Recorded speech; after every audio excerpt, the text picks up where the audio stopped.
Essa frase do Henry Ford descreve perfeitamente o sentimento que você vai ter após entender o conteúdo desse vídeo.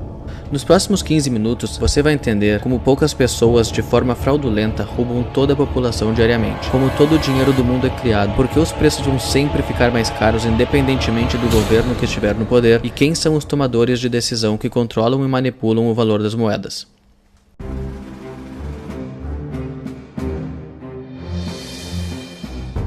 Você já se perguntou quem controla o dinheiro do mundo? Se vivemos em uma sociedade hierárquica, quem está no topo da pirâmide, tomando as decisões mais influentes? Para onde todo o nosso dinheiro vai? E talvez mais importante, da onde vem? E antes que você diga qualquer coisa, já vou lhe avisar que não, o dinheiro não vem do governo. Eu tenho a impressão que essa pergunta é daquelas que nunca se faz. Não me lembro de ter visto alguém questionar isso e não me lembro de ninguém ter me ensinado. E eu me pergunto por que será que isso não é ensinado desde a infância, sendo que nossa sociedade é inteiramente construída ao redor do dinheiro. E esse é o objetivo desse vídeo, deixar esse assunto um pouco mais claro, pois eu tenho certeza que você consegue sentir que tem alguma coisa errada com o nosso sistema financeiro. Talvez você pense que é culpa do governo, talvez você pense que é culpa do próprio dinheiro, ou até do livre mercado. E se eu te falasse que livre mercado não existe mais e que a gente não usa dinheiro de verdade há muito tempo?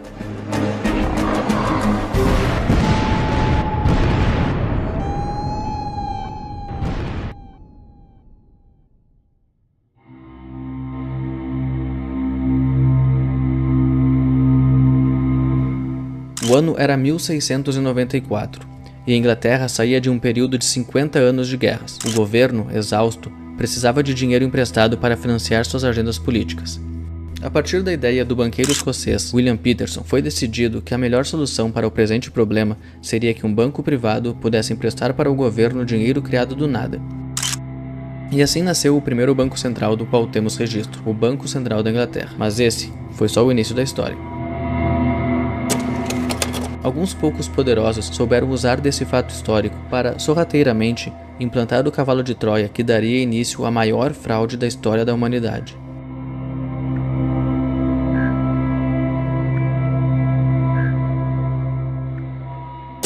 Em dezembro de 1910, um grupo de políticos e banqueiros americanos embarcou em um vagão privado de trem e partiu para uma sequência secreta de reuniões para estruturar uma reforma bancária e a tão temida criação do Banco Central Americano, o Fed. As reuniões foram documentadas e dissecadas mais profundamente nas autobiografias de alguns dos participantes. O motivo dessa viagem ser totalmente sigilosa foi explicado em 1935 por um dos participantes dos encontros, o presidente do Banco Nacional de Nova York.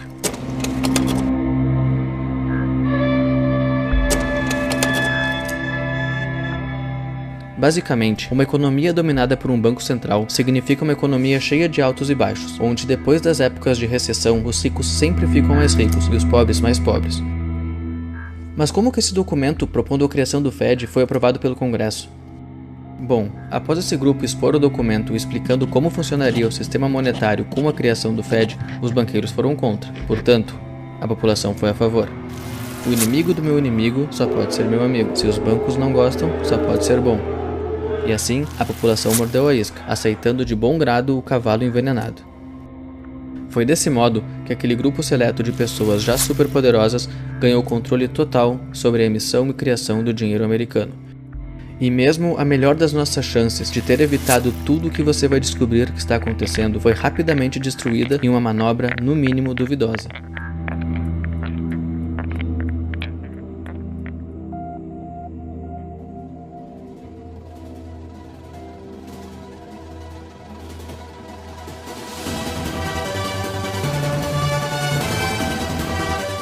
O Acordo de Bretton Woods foi um acordo assinado em 1944 entre as principais nações do mundo, onde foram acertadas as bases que regeriam a política econômica global após a Segunda Guerra Mundial. Esse tratado consolidava o dólar como a principal moeda da economia. Também foi acordado entre as nações que todo o dólar em circulação seria lastreado no ouro, ou seja, todas as moedas mundiais eram muito estáveis em comparação uma à outra, pois o valor das moedas, no final das contas, era intrínseco a um bem comum a todos, o ouro. Esse padrão dólar-ouro se manteve até 1971, quando o cavalo de Troia, implantado cuidadosamente em 1913, ganhou vida própria. Accordingly, I have directed the Secretary of the Treasury to take the action necessary to defend the dollar against the speculators. I have directed Secretary Connally to suspend temporarily the convertibility of the dollar into gold or other reserve assets. A partir de então, o dólar passou a ser lastreado em nada. A moeda lastreada em nada é chamada de moeda fiduciária. A moeda fiduciária é aquela emitida por governos e bancos centrais. Sua aceitação é obrigatória por lei, e eventuais impostos e tributos são obrigatoriamente pagos nessa moeda. Pode existir no formato de cédulas, moedas ou meio digital. Moeda fiduciária é chamada em inglês de fiat money, e fiat, em latim, significa let be done, ou deixe ser feito. Então, para você entender melhor, se o governo falou que é dinheiro, então é dinheiro.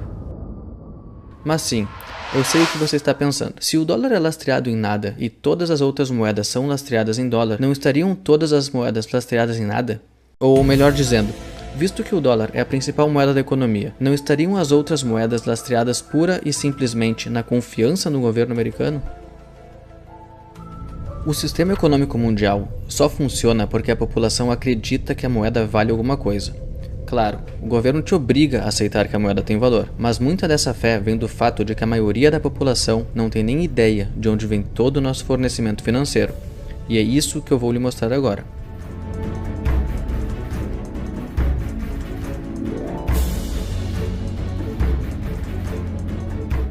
Essa primeira parte da fraude ainda não é a mais revoltante, mas é a base para que tudo aconteça sem que ninguém perceba há mais de 100 anos. O Banco Central é basicamente a instituição que gerencia o fornecimento de moeda circulante em uma nação e pode emprestar dinheiro para o governo com juros. Salvo algumas pequenas diferenças no processo, a grande maioria dos bancos centrais opera em um formato mais ou menos assim.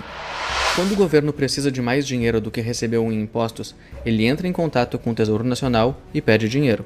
O Tesouro, então, recebe um título público do governo. Um título público é basicamente um papel assinado pelo governante dizendo que o governo vai lhe pagar X quantia em Y tempo, em troca de dinheiro agora. Os bancos, então, compram esse título do Tesouro com um lucro. Com o título em mãos, os bancos o vendem para o Banco Central, que escreve um cheque no valor do título. Aquele título criado pelo governo dizendo que ele deve X quantia em Y tempo, agora pertence ao Banco Central, ou seja, o governo agora deve aquele valor mais os juros para o Banco Central. O governo então usa esse dinheiro para pagar auxílios, construir pontes e estradas e até financiar guerras.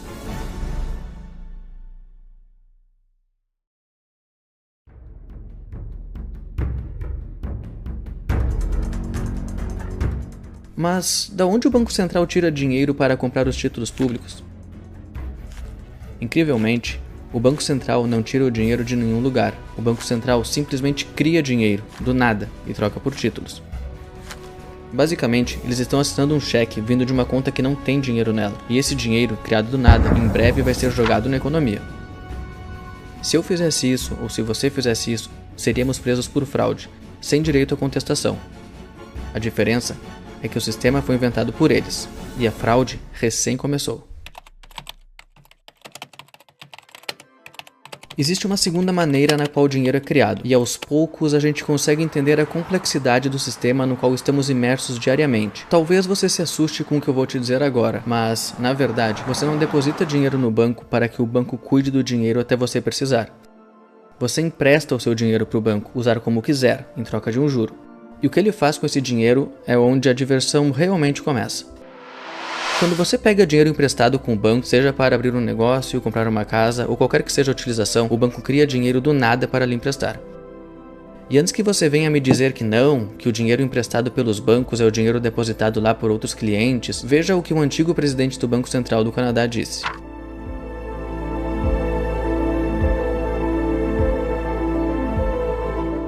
Um pouco mais recentemente, o vice-presidente do Banco Central da Inglaterra disse: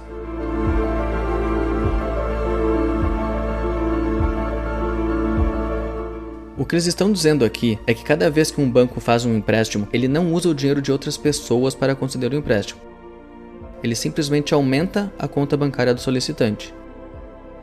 Ainda não te convenci? Então vamos dar uma olhada no Código do Funcionamento do Sistema Monetário, escrito e distribuído por uma integrante do Fed em 1961. Claro, Eles não emprestam o dinheiro que eles recebem como depósito. Se eles fizessem isso, nenhum dinheiro adicional seria criado. O que eles fazem quando alguém pede um empréstimo é aceitar notas promissórias em troca de crédito adicionado na conta do cliente.